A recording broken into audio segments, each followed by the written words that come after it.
¿Qué significa la manifestación? Esa palabra, manifestación, viene de una palabra griega que significa o dice epifanía.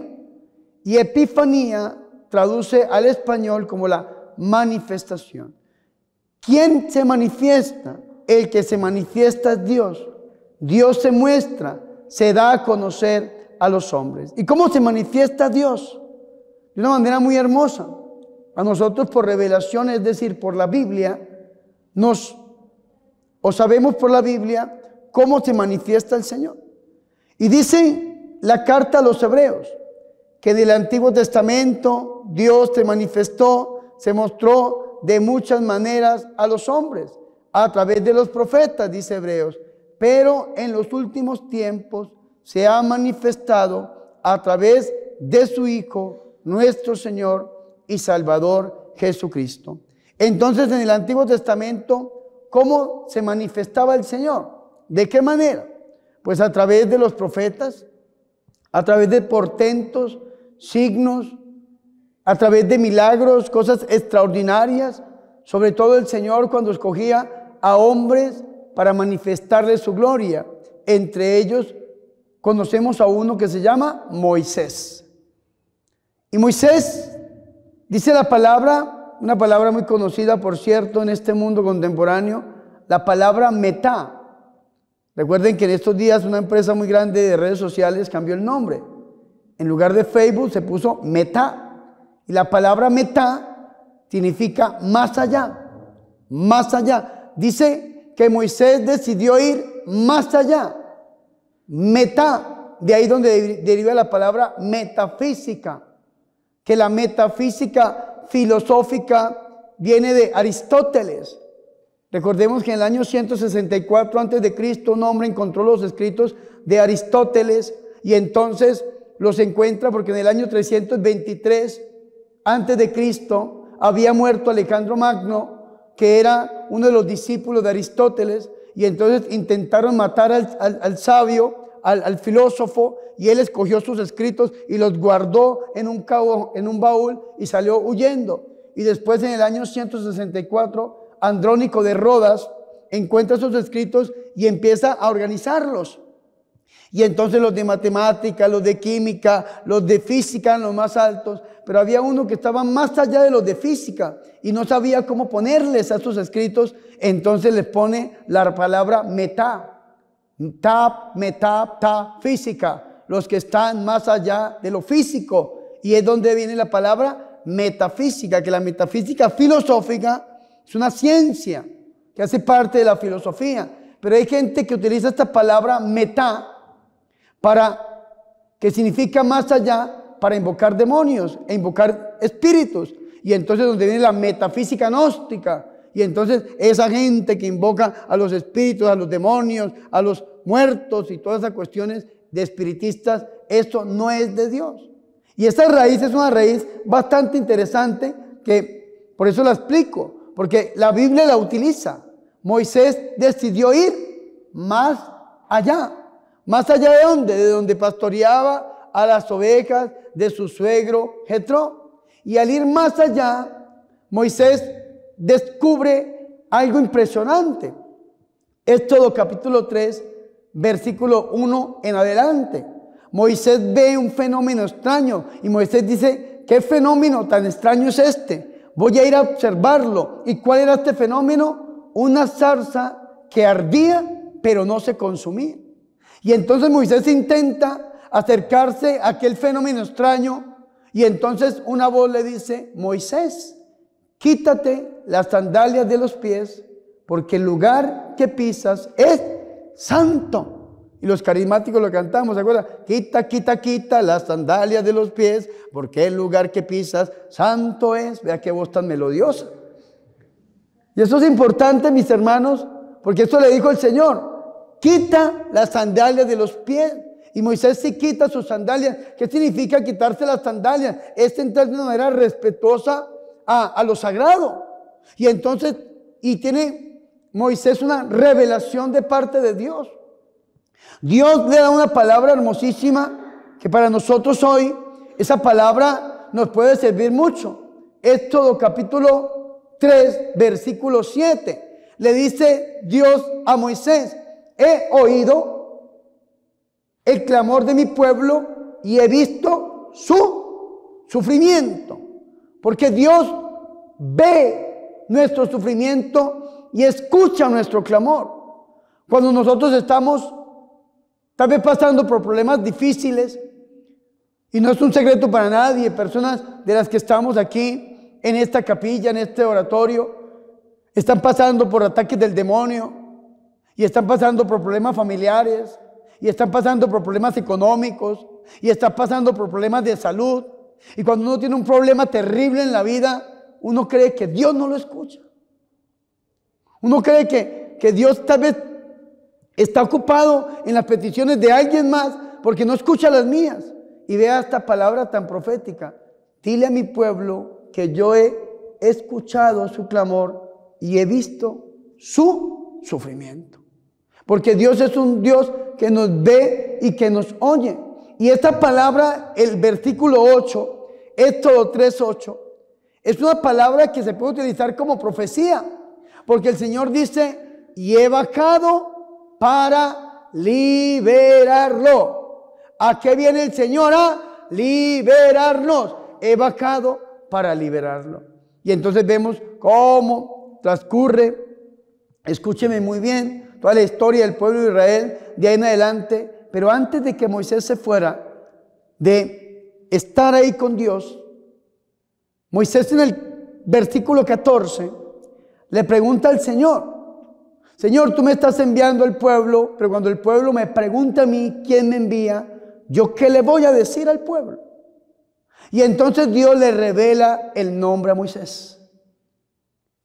Lo que se llama el famoso tetragrama del nombre de Dios, que son 4 letras. YHWH, que está en un tiempo que es primera persona singular masculino futuro indicativo del verbo ser, y que traduce como yo soy el que seré, porque está en futuro indicativo. Es decir, lo que Dios le está diciendo a Moisés es: en el devenir histórico de tu vida, en la relación que vamos a tener los dos, vas a ir descubriendo quién soy yo. Eso es lo que Dios le está diciendo a Moisés. Lo está llamando a tener una relación con Dios, a tener intimidad con Dios, a que Moisés sepa en quién va a poner su fe de ahí en adelante. Por eso es el primera persona singular masculino futuro indicativo del verbo ser, y se traduce como yo soy el que seré. La Biblia lo traducen como yo soy el que soy. Y esto es bonito. El Papa Francisco nos pidió que no lo nombráramos en hebreo. Yo antiguamente lo hacía mucho, pero por respeto tal vez a los judíos que siguen los canales y siguen, entonces, pero ustedes ya saben cómo es en hebreo. Y los judíos, ese nombre es tan santo para ellos que no lo nombran, sino una vez al año, y es el día en que celebran el Yom Kippur, que es sobre finales de septiembre, principios de octubre, que es el día de la gran expiación, donde el sumo sacerdote impone las manos sobre el pueblo pidiendo la expiación de sus pecados. Y como ellos no lo pueden nombrar, entonces le ponen apodos, apelativos, atributos a Dios. Hay 72 maneras de llamar a Dios en el Antiguo Testamento, y una de ellas, la más conocida, la más cercana, es Adonai. Adonai, que es el Señor de los ejércitos. Y es bonito porque ellos veían cada vez que Dios se manifestaba un atributo de Dios: el Dios Todopoderoso, el Señor de los ejércitos, el Shaddai, un Dios Padre que ama con amor de madre. Tal vez le decían Elohim, que era Dios, y así sucesivamente diferentes nombres. Uno que dijo Abraham, Génesis 22:8, Yahvé Jireh, Dios proveerá, que como profecía la podemos tomar nosotros. Es, mis hermanos y mis hermanas, lo que celebramos hoy. Éxodo 3:8 decía: he bajado para liberarlo. Y Dios verdaderamente bajó para sanarnos, para salvarnos, para liberarnos. ¿Y cómo bajó Dios? Bajó de una manera excepcional, de una manera portentosa, una manera milagrosa. ¿Saben cómo vino? A través de una mujer. Gálatas en el capítulo 4, versículo 4 dice: al llegar la plenitud de los tiempos, envió Dios a su Hijo, nacido de mujer, nacido bajo la ley. ¿Y esa mujer cómo se llama? La Virgen María. Dios se hace hombre. ¿Y para qué se hace hombre el Señor? San Lucas capítulo 2, versículo 11. Los pastores le dicen a la Virgen María, los ángeles dicen a los pastores, hoy les ha nacido en la ciudad de David un Salvador. ¿Un qué?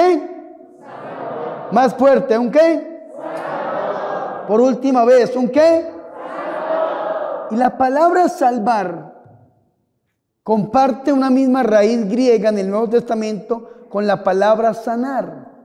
Y la palabra salvar o sanar en griego se dice soter. Se puede traducir como un salvador, pero se puede traducir como un sanador.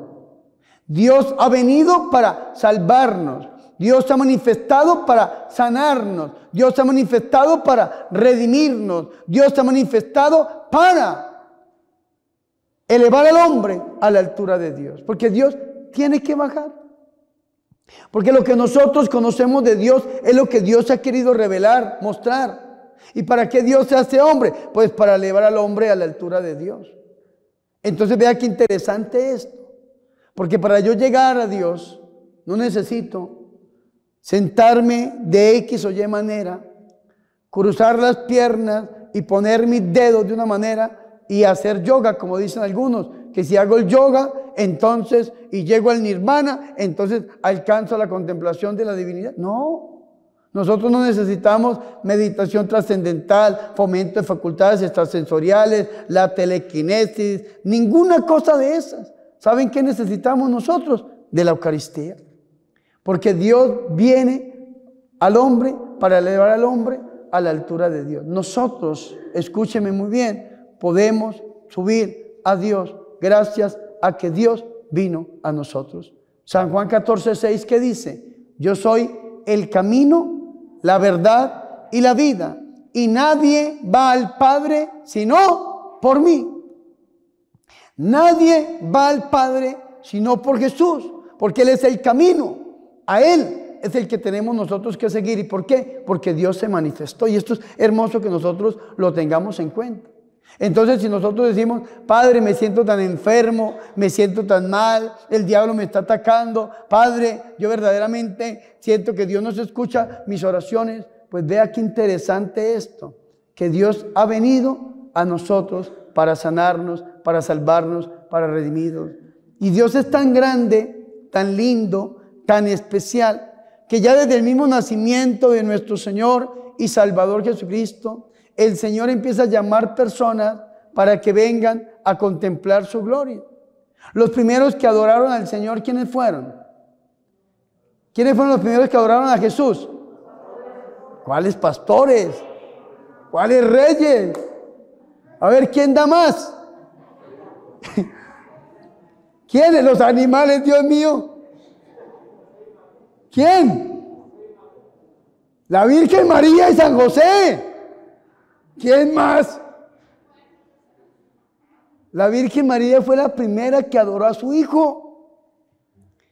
San José, el padre adoptivo, ¿no es que San José fue el que lo recibió en este mundo? La Virgen María lo dio a luz.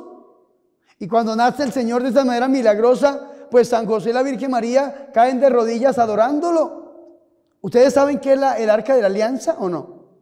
En el Antiguo Testamento, un cajón que tenían los judíos donde cargaban tres cosas: el báculo de Aarón, que era símbolo del sacerdocio; el maná del desierto, que era símbolo de la Eucaristía; y las tablas de la ley, que eran símbolo de la palabra, del verbo. ¿Saben que esas tres cosas son Jesús de Nazaret y más? ¿Quién es el sumo y eterno sacerdote? ¿Quién es? Jesús. ¿Quién es el verbo de Dios, la palabra de Dios? ¿Quién es? Jesús. ¿Y quién es el pan de vida? ¿Quién es? Jesús. ¿Y ustedes se acuerdan que sobre el arca de la alianza habían dos ángeles que estaban de cabeza con las alas agachadas sobre el arca de la alianza? ¿Saben estos dos ángeles qué significan? ¿A quién simbolizan? a la Virgen María de San José adorando a Jesús. Simbolizan el pesebre. ¿Saben el arca de la alianza qué simboliza? Simboliza la cuna donde pusieron a nuestro Señor y Salvador Jesucristo. Ese pensamiento es hermoso, no es mío, es del padre José Antonio Fortea Cucurul. Pero es bonito, me encanta. La Virgen María y San José fueron los primeros que al nacer el niño cayeron de rodillas adorándolo. La Virgen María, lógicamente. Recuerden que el padre Darío Betancourt tiene un libro que se llama Me llamarán bienaventurada, y allí habla de una persona que es atea. Esta persona que es atea se llama Martin Heidegger, que es el filósofo del ser en el tiempo, el ser abierto, el famoso The Sein, de lo que habla Martin Heidegger, un filósofo existencialista cerrado, es decir, un ateo. Sin embargo, le hace un recuento a un cuadro de la Virgen María dándole pecho a su hijo. Y Martin Heidegger, que es una persona supremamente inteligente, de las mentes más brillantes que ha parido este mundo en la filosofía, hace una descripción de este cuadro. Y algo que mi memoria alcanza a recordar es que habla de la Virgen María cuando tomaba a su hijo y lo apretaba como una mamá aprieta a su hijo, lo alza recién nacido, pero se acordaba que ese niño era Dios y entonces no sabía si apretarlo o soltarlo.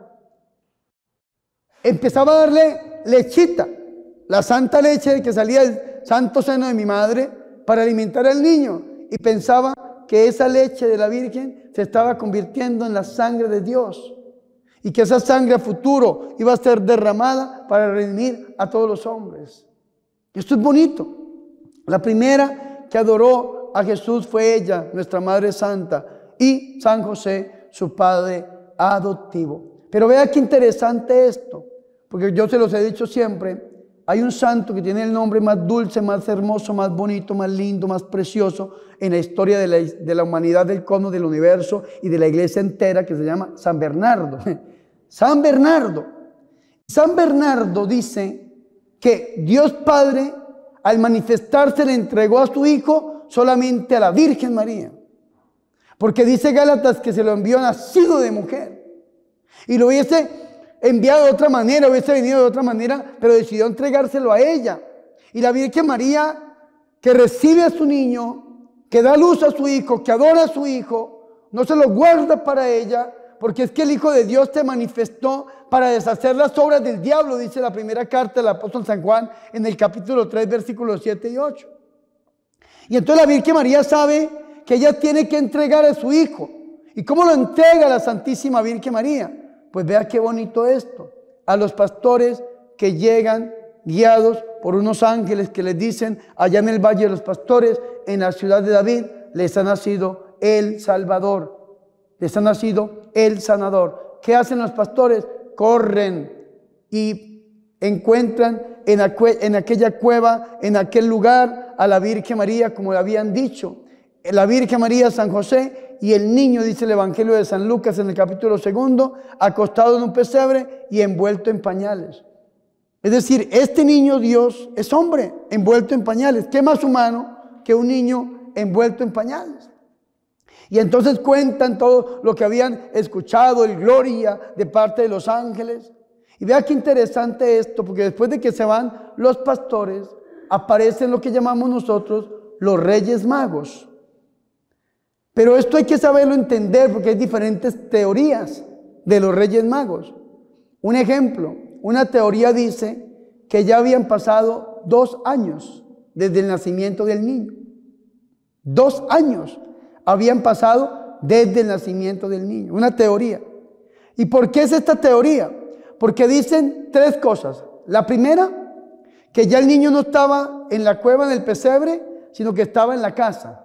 Y por eso dice Mateo capítulo 2, versículo 14, que al llegar a la casa y entraron a la casa, es decir, ya estaban en una casa.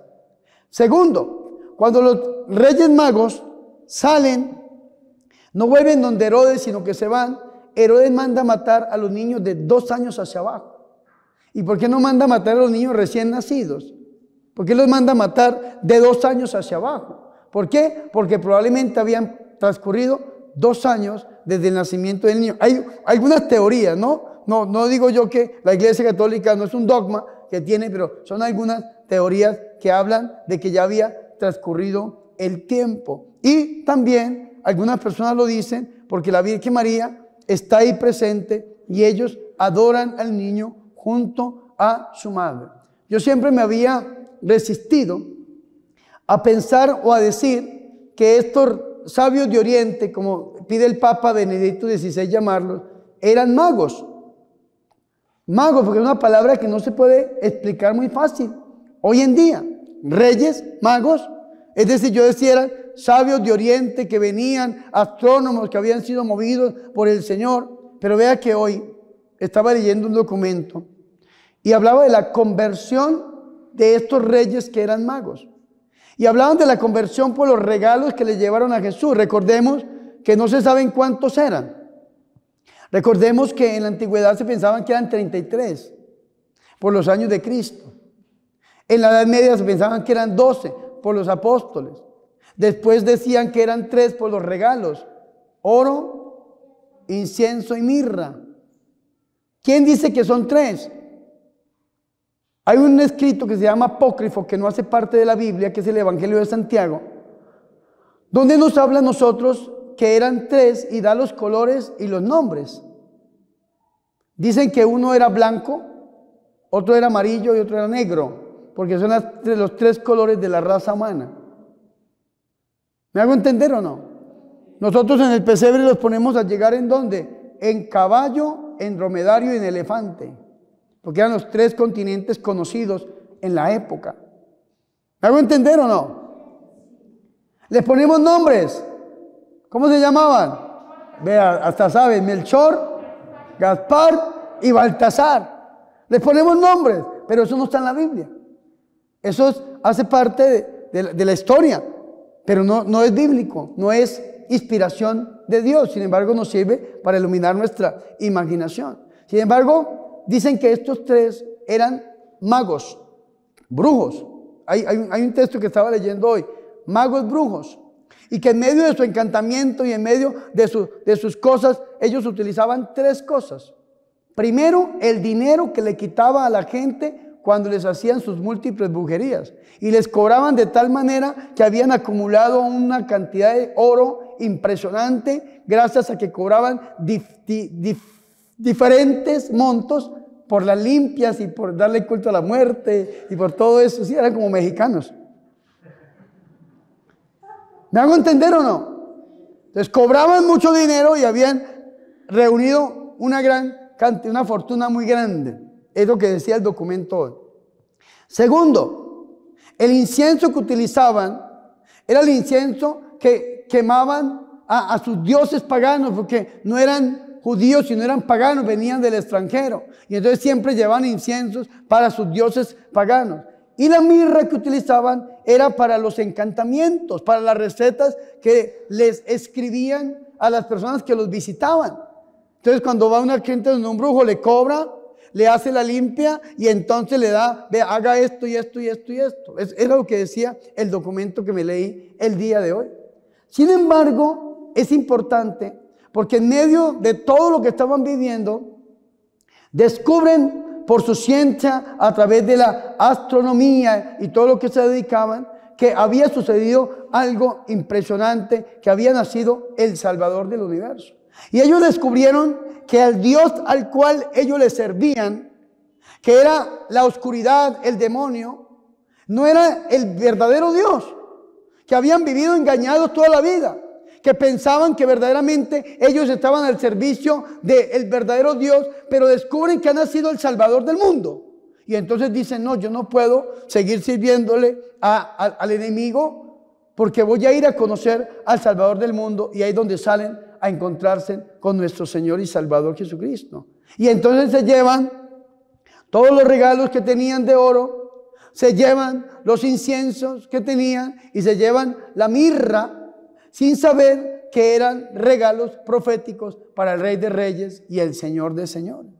Y entonces cuando llegan, como eran paganos, no tenían una mentalidad judía, no conocían de Biblia, no sabían. Y entonces, ¿qué hacen? Llegan al palacio del rey Herodes, como nos habla a nosotros Mateo capítulo 2. Y al llegar al palacio del rey Herodes, Entonces, si Herodes, al escuchar que ha nacido otro rey, Herodes se sobresalta y se sobresalta toda Jerusalén con ellos. ¿Y por qué se sobresalta toda Jerusalén? Porque todo peregrino que llegaba a Jerusalén iba al templo y dejaba el oro en las alcancías del templo. ¿Se acuerdan cuando Jesucristo estaba frente al templo y llegaban todos los ricos con todas las alcancías y las monedas y las ponían, y llegó una viuda pobre y puso 2 moneditas? ¿Se acuerdan de eso? Porque eso era lo que hacían. Llegaban en caballos y entraban al templo y ponían las ofrendas en los tesoros del templo, para el templo y para Jerusalén. Estos hombres, el dinero, el oro que llevaban, las ofrendas que llevaban, no eran ni para el rey Herodes, ni para la ciudad santa, ni para el templo. Ellos sabían que tenían que darle estos regalos al Rey de Reyes, el Señor de Señores, al cual ellos habían descubierto porque Dios de una u otra manera se les había revelado. Entonces, ¿qué hicieron ellos? Hablaron con Herodes. ¿Y qué hizo Herodes? Pues llamó a los teólogos de la época, al sumo sacerdote, y llamó a los escribas y a las personas que se encargaban de estudiar, a los fariseos. Y entonces los llama Herodes y le pregunta dónde tiene que nacer el Salvador. Y dice, pues el Antiguo Testamento, Zacarías, entre otros, Malaquías, capítulo 5, versículo 1, dice en Belén, en la ciudad de David. Y entonces Herodes le dice a los reyes magos, le dice, vea, vayan ustedes y búsquenlo, y cuando lo encuentren, vuelvan a mí para que yo también vaya a adorarlo. Pero Herodes no lo quería adorar, Herodes lo quería matar. Y recuerden que dicen que por lo que los dijeron los magos, habían descubierto qué día había nacido el niño. Entonces salen los reyes magos a buscar al niño, llegan hasta Belén, entran a la casa movidos por la estrella. Dice que la estrella había desaparecido, pero cuando la volvieron a ver, se alegraron profundamente. Entran a la casa y ven, ¿a quién ven? A la Virgen María, a San José y al niño junto a ellos. ¿Y ellos qué hacen? En ese momento nos enseñan mucho y ojalá que nosotros entendiéramos esto. Ellos adoraron al niño. ¿Qué significa adorar a Dios? Mírenme aquí. ¿Qué significa adorar a Dios? Cuando yo adoro a Dios, lo reconozco como mi Dios. Y para yo reconocer a Jesús como Dios, tengo que renunciar a la carne, al mundo y al diablo. Entonces, ¿qué hicieron estos reyes magos? Lo que hicieron fue convertirse en el cristianismo. Es que esto es hermoso. Hombres de maldad, hombres que se dedicaban a la maldad, ¿qué hicieron? Se convirtieron al cristianismo, se volvieron cristianos. Aceptaron a Jesús en su corazón. Y para aceptar a Jesús en su corazón, no necesitaron decirle a la Virgen María, permiso señora María, yo vengo a adorar a su hijo. No, ¿saben qué hicieron? Sacaron sus tesoros. Pero digamos que el niño estaba recién nacido, digamos que sí. Digamos que el niño tenía 2 años de edad, digamos que sí. Un niño de 2 años de edad no puede recibir una ofrenda de oro. ¿Dónde? ¿Qué va a hacer un niño? ¿Cómo la va a alzar? ¿Cómo se la va a gastar? ¿Cómo la va a guardar? ¿A quién se la tienen que dar? ¿A quién? Pues a su mamá y a su papá, ¿o no? Es que nosotros mismos, yo no sé en México, pero si usted tiene un hijo menor de edad y usted se muere y su hijo recibe la herencia y se la administra un tío, una tía o algún tutor, así es en mi país. Y yo creo que en México es igual, porque me están diciendo que sí. Lo mismo en la época de Jesús. Un niño de 2 años máximo, ¿cómo podía recibir un baúl, un cofre lleno de oro? De ninguna manera. Sin embargo, no solamente era la ofrenda de la conversión de estos brujos que habían sabido que le habían pagado o le habían quitado tanto dinero a las pobres personas ignorantes, sino que estas personas al convertirse entregan todo. ¿Se acuerdan ustedes de Zaqueo? De Lucas capítulo 19. Cuando Zaqueo se convierte, ¿qué dice Zaqueo? Señor, regresaré hasta 4 veces más lo que le haya quitado a los pobres. ¿Sí o no? Cuando usted se convierte, si usted es un ladrón, usted devuelve. Cuando usted se convierte, si usted es un tacaño, usted da. Cuando usted se convierte, usted aprende a dar. Pero cuando usted no tiene conversión, usted no puede dar. Cuando usted no tiene conversión y usted llega a la misa, ¿usted qué hace? Usted saca lo peor que tiene en su bolsillo. Saca lo más pequeñito que usted tenga en su bolsillo, hasta moneditas, botones, ponen en la ofrenda. ¿Sí o no? Sí. Y cuando usted se enamora de Dios, ¿usted qué? Usted es generoso con la iglesia. Es que yo lo he visto. Lo he visto, la gente que está enamorada del Señor es generosa. El Papa Francisco dijo, cuando Dios toca el corazón, también toca el bolsillo. Y eso fue lo que pasó con estas personas. Al llegar, al ver a la Virgen, al niño, lo adoraron, se convirtieron, renunciaron a la carne, al mundo y al diablo, a sus antiguos dioses, y aceptaron a Jesús en su corazón como su Señor y su Salvador, e inmediatamente le dieron lo que tenían, las ofrendas de oro. Pero ¿a quién se le daba el oro en la época de Jesús? A los reyes. ¿Y ellos quién eran? Reyes magos. Es decir, estaban reconociendo a Jesús como el Rey de Reyes y el Señor de Señores, diciéndole a Jesús que el poder que ellos tenían solamente era un poder humano. Ojalá que los políticos de hoy en día entendieran esto, que es que el poder no es suyo, el poder es de Dios, y usted con el poder no puede hacer lo que se le da la gana, no puede mandar a abortar, no puede robar al pueblo, no puede llegar a abusar de ninguna manera. Porque el poder que le ha sido dado es el poder de Dios, porque dice Romanos 13:1. ¿Qué dice Romanos 13:1? Ay, no saben. Por la misma ofrenda se los voy a explicar. Romanos 13:1 dice que todo poder viene de Dios. Y hay que orar por los que tienen el poder político. Lean la Biblia, Romanos 13:1. Todo poder viene de Dios, y Dios le ha dado el poder al político para que gobierne. Lastimosamente no aprenden de estos reyes. ¿Qué significa el oro? El oro significa que decirles, tú eres el verdadero rey. Ojalá que un político, el presidente de este país o el presidente que tenemos en Colombia, que está saliendo, y ojalá que llegue uno bueno, escúcheme muy bien, ojalá que entendieran que el poder no les pertenece, que el poder es de Dios, y tienen que sacar leyes justas para los pueblos que dignifiquen y que lleven al pueblo a un verdadero desarrollo de nuestras naciones, hermanos, pero llegan a robar lastimosamente. Qué terrible esto. Estos hombres no. ¿Saben qué hicieron estos hombres? Le dieron el oro al Señor, la ofrenda al Señor a través de su mamá, reconociéndolo como el verdadero Rey de Reyes y el Señor de Señores. ¿Saben qué hacían estos reyes magos con el incienso? Se lo quemaban a los demonios, según el escrito que yo leí hoy, ¿no? Se los quemaban a los demonios. ¿Y saben qué hicieron? ¿A quién se lo entregaron? A Jesús. ¿Qué significa esto? De que ya no le van a dar más culto al diablo, de que ya no van a volver a la limpia, ni hacerse pasar el huevo por encima, ni darle culto a la muerte, ni hacer altares satánicos. Ya no necesitan pactar con el diablo, ya no necesitan hacer absolutamente nada de maldad, porque verdaderamente han descubierto no solamente al Rey de Reyes, al Señor de Señores, sino al Dios de dioses, que es Jesús, y es el único que se merece la adoración y la gloria. ¿Me hago entender o no? Por eso le entregan en este momento el incienso. ¿Qué significa esto? Que verdaderamente lo están adorando como Dios, y ya no más, ya no van a ir a quemarle incienso a los demonios, solamente le van a dar la adoración ¿a quién? A Dios. Ojalá que México entendiera eso.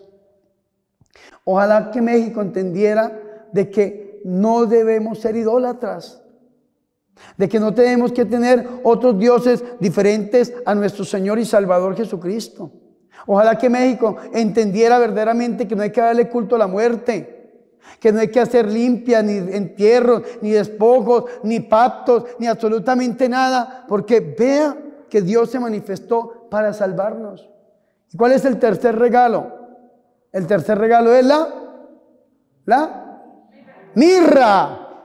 ¿Y qué hacían con la mirra? Según está escrito, estos reyes magos, ¿qué hacían con la mirra? Hacían sus encantamientos, escribían sus fórmulas para poder llevar a la gente a que se alejaran totalmente de Dios y pactaran con el enemigo. ¿Y saben qué hicieron? Se la dieron a este niño. ¿Y para qué? Como un signo profético. Este signo profético es el signo del sacrificio. Tal vez ellos hacían sacrificios a los demonios, como en México se hicieron sacrificios a los demonios. Ellos hacían sacrificios, pero descubrieron que ya Dios hizo un sacrificio por nosotros. Ya no necesitamos de más. San Pablo dice que ya no necesitamos de obras, Pero ¿cuáles son las obras que habla San Pablo? Las obras de la ley, que ya no necesitamos matar chivos, ni terneras, ni ovejos, ni carneros, ni gallinas, ni nada.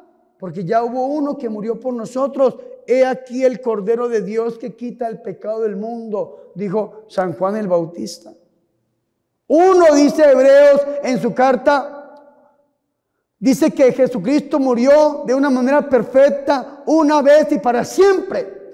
No necesita volver a morir. No hay que derramar sangre, porque ya derramó su sangre por nosotros. En las lecturas que leyeron hoy, 3 testigos del agua y la sangre. El Hijo vino ¿para qué? Para redimirnos. ¿Me hago entender o no? Ya no necesitamos de más sacrificios. El único sacrificio necesario, ¿sabe cuál es? La misa. Aquí está donde nos encontramos nosotros con el Señor. Esto es lo que nos enseñan a nosotros estos Reyes Magos, estos sabios de Oriente. Y ojalá que nosotros aprendiéramos eso y nos convirtiéramos verdaderamente a nuestro Señor y renunciáramos a la vida pasada y aceptáramos a Jesús como nuestro Rey, como nuestro Señor y como nuestro Salvador, y que Él entregó su vida por amor a usted y por amor a mí para tenerla en abundancia, porque el diablo viene a robar, a matar y a destruir, pero yo he venido para que tengan vida y la tengan en abundancia, dijo el Señor Jesucristo. Amén. Fuertes aplausos a Jesús.